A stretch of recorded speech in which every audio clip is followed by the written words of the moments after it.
Bismillahirrahmanirrahim. Assalamualaikum warahmatullahi wabarakatuh. Pada kesempatan ini kami dari kelompok Multo akan menjelaskan hasil diskusi kami dan mempresentasikannya dengan berjudul Visualisasi Dinamika Harga Komoditas Pangan Utama di Indonesia dengan Dashboard Interaktif. Dengan saya sendiri, Rafa Perisko, dan teman saya dan Akmal Luasan dan juga Rizky Sarung Mubarak.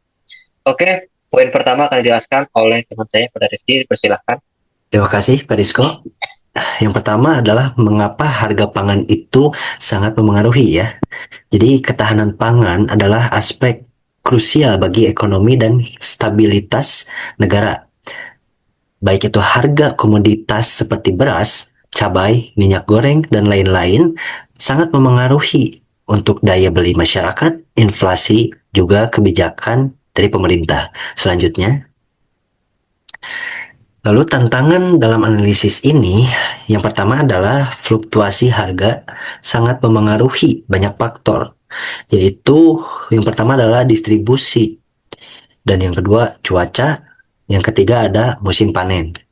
Lalu selanjutnya ada data harga sering disajikan dalam bentuk tabel, sehingga sulit untuk dipahami dan dianalisis. Lalu bagaimana solusinya? Solusinya adalah memvisualisasikan data dengan cara interaktif untuk memudahkan pemantauan dan analisis data. Selanjutnya, untuk tujuannya, ini membuat visualisasi yang mudah dipahami berbagai kalangan dari pemerintah sampai ke masyarakat. Lalu mengidentifikasi tren dan pola harga komoditas dari waktu ke waktu. Juga membantu pengguna untuk memahami kenaikan dan penurunan harga, pola musiman.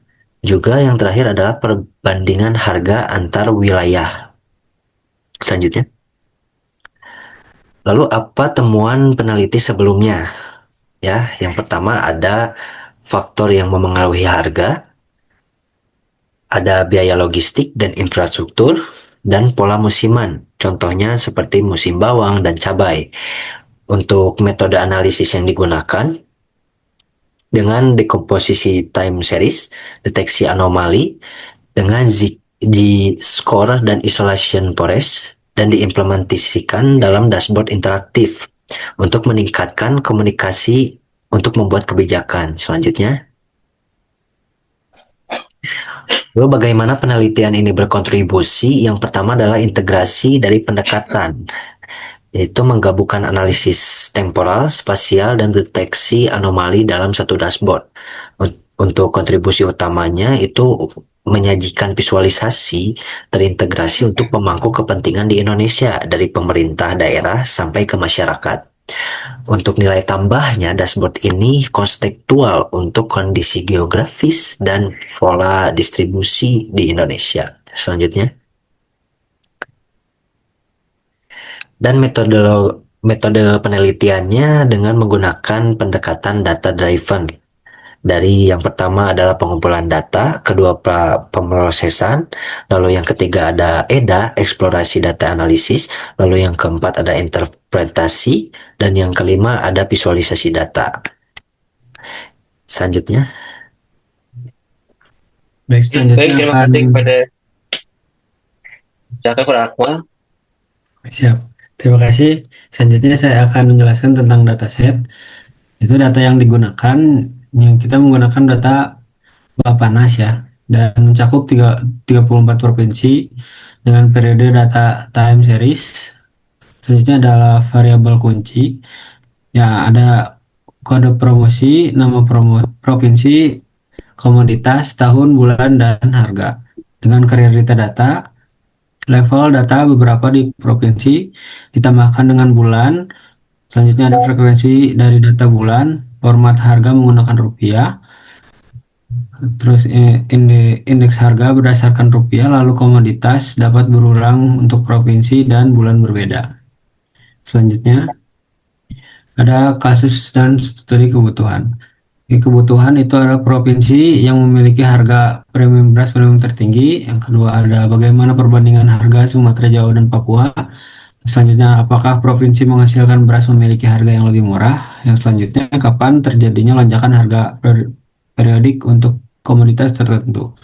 Contoh pertanyaan yang pertama, ada provinsi mana yang harga beras premiumnya tinggi? Bagaimana perbandingan harga Sumatera, Jawa, dan Papua? Apakah provinsi penghasil beras harga lebih murah?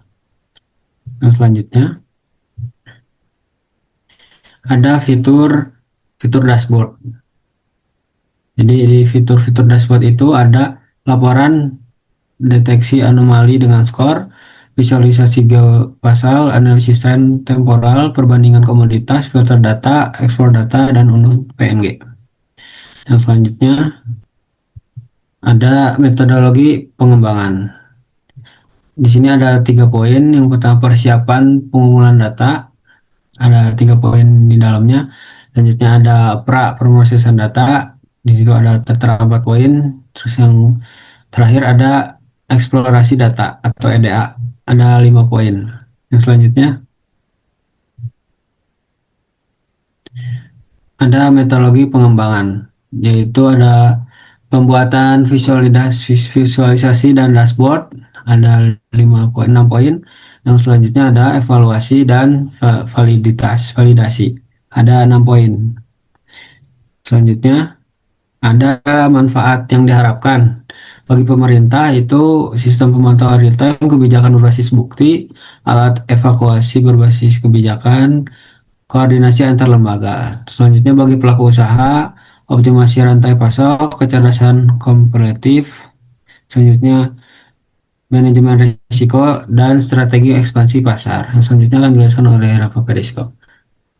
Baik, terima kasih kepada Akmal dan yang telah menjelaskan sebelumnya. Selanjutnya, saya akan menjelaskan mengenai dashboard atau wireframe dashboardnya gitu. Nah, ini untuk gambaran dari dashboardnya itu sendiri, di mana ada filter data yang sudah disebutkan fitur-fiturnya sebelumnya, ada periode, komoditas, wilayah, dan juga nanti ada tabel harga rata-rata, harga tertinggi, dan harga terendah yang disesuaikan dengan provinsi tertentu dengan filter seperti yang kita pilih. Gitu. Nah, ini adalah DB atau dashboardnya dari anomali harga. Jadi ada 3 hasil yang sudah yang diperlihatkan, yaitu visualisasi line, visualisasi bar, gitu. Dan 3 poin penting, yaitu menunjukkan tren harga overtime, menandakan titik anomali, dan juga deteksi otomatis menggunakan Discord.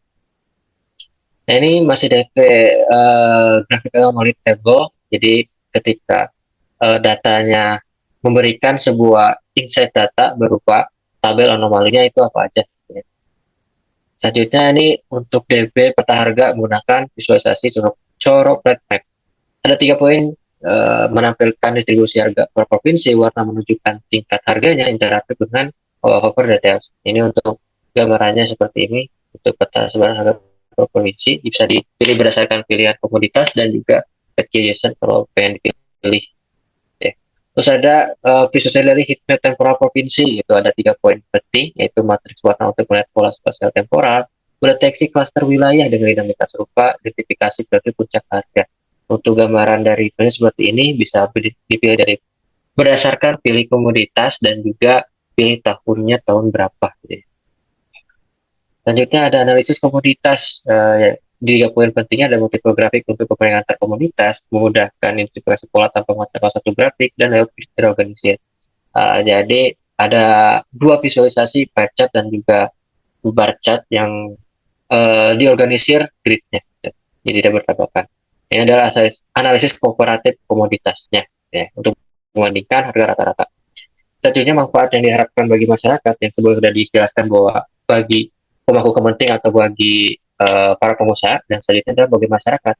Pertama ada transparansi dan aktualitas harga, rancangan keuangan, pemberdayaan konsumen, dan juga kesadaran publik dengan data yang mudah dibaca oleh masyarakat. Gitu. Kesimpulannya, pengembangan dashboard interaktif ini untuk menyesuaikan dinamika harga komoditas pangan utama di Indonesia berdasarkan analisis spasial. Gitu.